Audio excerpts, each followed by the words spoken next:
We can use a definite integral to find the area under a curve. Here we have the graph of y equals x squared.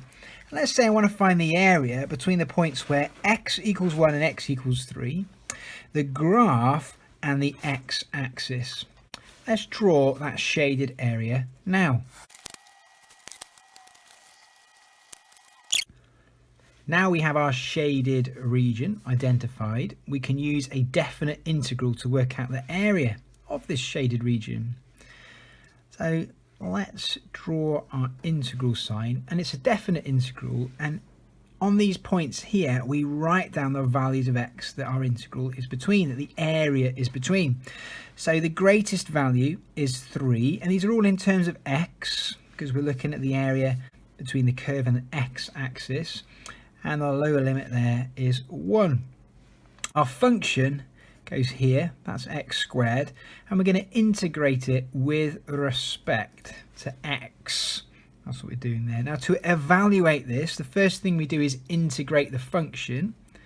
So we add 1 to the power, so that's going to give us cubed, and then we divide it by this power. I'm going to write it as a third like that, but you could do a line underneath and a 3 underneath that, so it's like a fraction. We use square brackets to represent this integral, and we write our 3 and 1 there. There's no plus c in this because this is a definite integral as opposed to an indefinite one when we don't have these limits. To evaluate this, we substitute 3 in for x, calculate that, and then we take away what we get when we substitute 1 in. And effectively what we're doing is working out the area underneath the curve and the x-axis between 0 and 3, and then taking away the area underneath the curve and the x-axis between 0 and 1. Let's evaluate this now. Here we have the area as 26/3 squared units, or units squared. It's good to leave it as a fraction. You could leave it as an improper fraction like this one, or we could write it as a mixed number 8 2/3, and that's in units squared. Here we have a second example, a different curve. This time it's y equals x squared plus 4x, and I want to find the area between the x-axis and the curve between x is -2 and x is 1. Let's draw that area on now.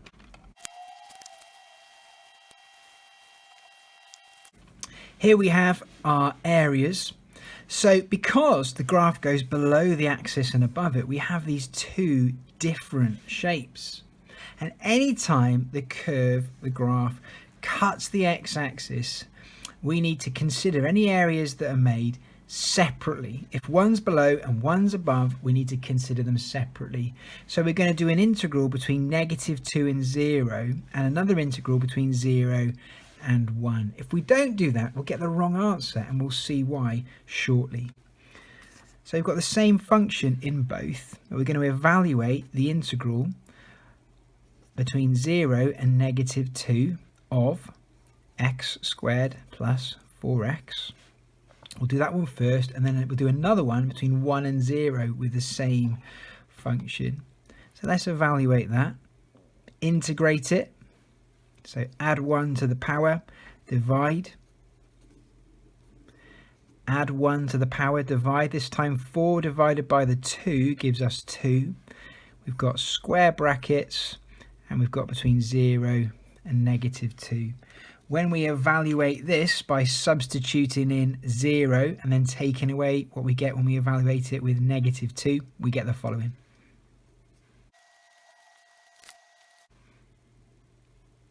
You can see here that the area has come out as -16/3.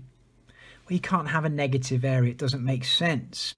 But if you look at this, the area that we were looking at is below the x-axis, so it's going to be negative. This area is going to be positive. So if we were to add the two areas together, which in effect what would happen if we did from 1 to -2, we'd end up with a smaller answer than the actual answer. Let's continue with this and find the integral. We're going to evaluate the integral between 1 and 0 using the same function.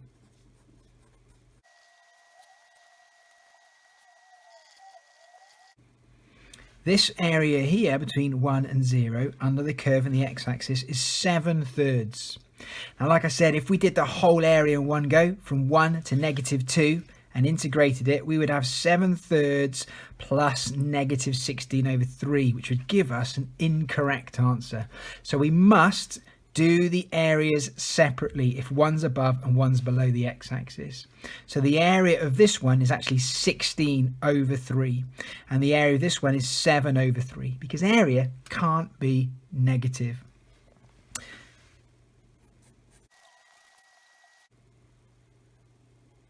Therefore, the required area is 23/3 and that's in units squared. Or we could rewrite that as 7 2/3. In this exam question, we've been asked to find the area of the shaded region here that I've coloured in purple. Now, the first thing that I wanted to do is identify the points A and B. So I've solved these two equations simultaneously to work out these points. And that's what I've done here. I worked out that A is at -111 and that B is at 4,6. It's the x values that I'm particularly interested in. How can we work out the area of this shaded region? Well, if we draw a line down like this, then we can see that the area of the purple shaded region is the area under the straight line minus the area under the curve. And that will give us this area here.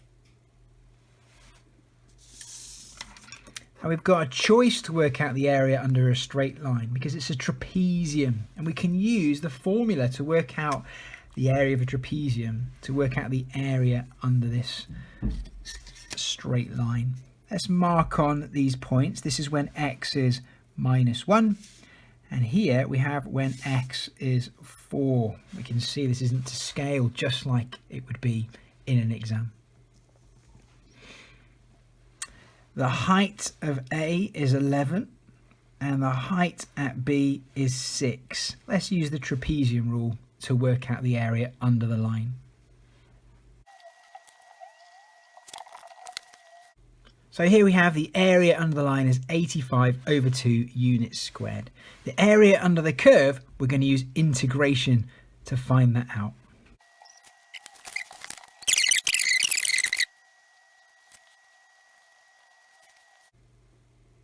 Now that we have our two areas, to work out the shaded area, we do the area under the line minus the area under the curve. So our required shaded area is 20 5/6 units squared.